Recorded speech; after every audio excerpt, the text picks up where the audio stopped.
আজি মই আলোচনা কৰিম বিএ ফাৰ্ষ্ট সেমিষ্টাৰত এএসিৰ ফাইনেল এক্সামৰ কোৱেশ্চনখন যিসকল ষ্টুডেণ্টৰ এএসি এছামিছ আছে সেইসকল ষ্টুডেণ্টৰ কাৰণে ভিডিঅ'টো বনোৱা হৈছে। তো ইয়াত কি দি আছে, ফুল মাৰ্ক দি আছে 30 মাৰ্ক, টাইম দি আছে হাফ আৱাৰ। ফাইনেল এক্সামৰ কোৱেশ্চন হয় এইটো BA first semester subject Assamese AEC Assamese. তো আজিৰ প্ৰথম কোৱেশ্চনটো কি দি আছে, আজিৰ প্ৰথম কোৱেশ্চনটো দি আছে নাম্বাৰ 1 কোৱেশ্চন, ভাষাৰ ক্ষুদ্ৰতম একক কি?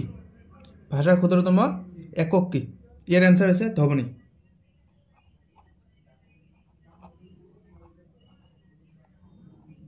এর অ্যান্সার আছে ধ্বনি। খ নম্বর কোশ্চেন কি দিয়ে আছে, প্রথম অসমীয়া ভাষাত প্রকাশিত বাতৰি কাকতখনৰ নাম কি? ইয়াৰ উত্তৰ হয়েছে অসমীয়াৰ প্ৰকাশ।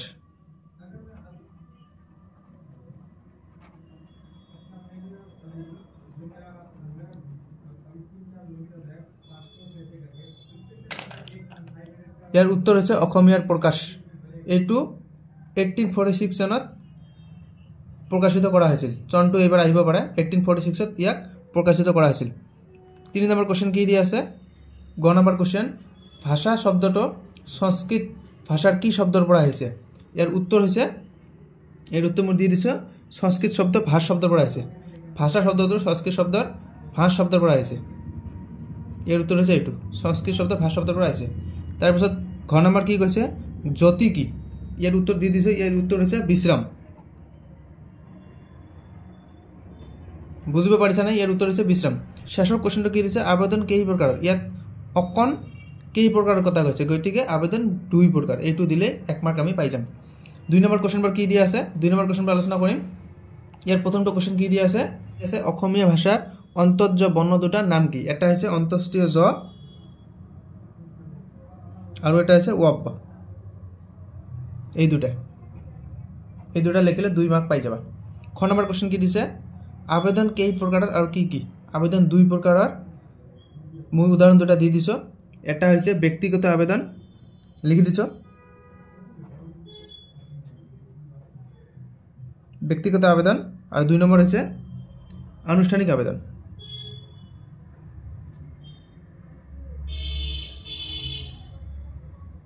আনুষ্ঠানিক আবেদন, শেষত আবেদন লিখি লিবা।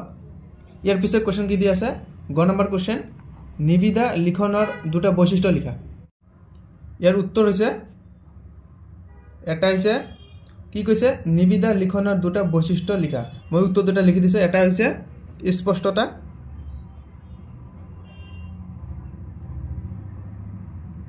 আর 2 নম্বরটা হচ্ছে ব্যবহারিকতা।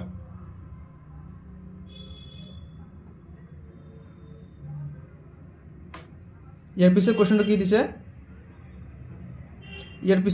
দিছে, এইটো হয় ইয়ার পিছত কোশ্চেন ঘ নম্বর, কথিত আর লিখিত ভাষা কাক বলে? উত্তর দিয়ে আছে, কথিত ভাষা হয়েছে যি ভাষা মুখেৰে উচ্চাৰণ কৰি ব্যবহার করা হয়, আর আনহাতে লিখিত ভাষা হয়েছে যি ভাষা লিখা আকারত প্রকাশ করা হয়। ইয়ার পিছত কোশ্চেনটা আগবাঢ়িম। ইয়ার পিছত কোশ্চেনটো কি দিছে, নিবিদা কেই প্রকারের আর কি কি?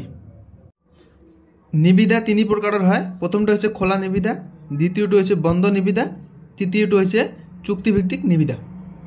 ইয়ার পিছের কোশ্চেনটো কি দিছে, বিশিষ্ট স্বরধ্বনি আর বিশিষ্ট ব্যঞ্জন ধ্বনি কেইটা? স্বরধ্বনি হচ্ছে 11টা, মই লিখি দিছো 11টা, আর ব্যঞ্জন ধ্বনি হচ্ছে 33টা। ইয়ার পিছের কোশ্চেনটো কি আছে, এইটো কোশ্চেন, বিজ্ঞাপনের 2টা উদ্দেশ্য লিখা।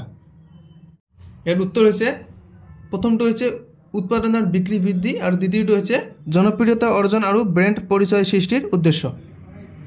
এতিয়া ইয়ার পিছের কোশ্চেনটা আগবাঢ়িম।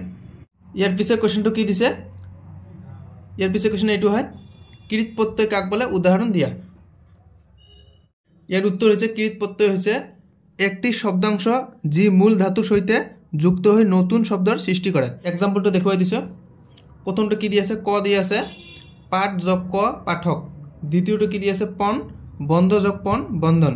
ইয়ার পিছের কোশ্চেনটা আগবাঢ়িম। ইয়ার পিছের কোশ্চেনটো কি দিছে, চন্দ্রবিন্দুর 2টা ব্যবহারে লিখা। উত্তর ইয়াত দিয়ে আছে, প্রথমটো হচ্ছে নাসিক্য ধ্বনি চিহ্নিত করা, দ্বিতীয়টো হচ্ছে ব্যঞ্জন ধ্বনিত ধ্বনিগত পরিবর্তন। ইয়ার পিছের কোশ্চেনটা আগবাঢ়িম। শেষৰ কোশ্চেনটো হচ্ছে বাতৰি কাকতৰ 2টা উদ্দেশ্য লিখা।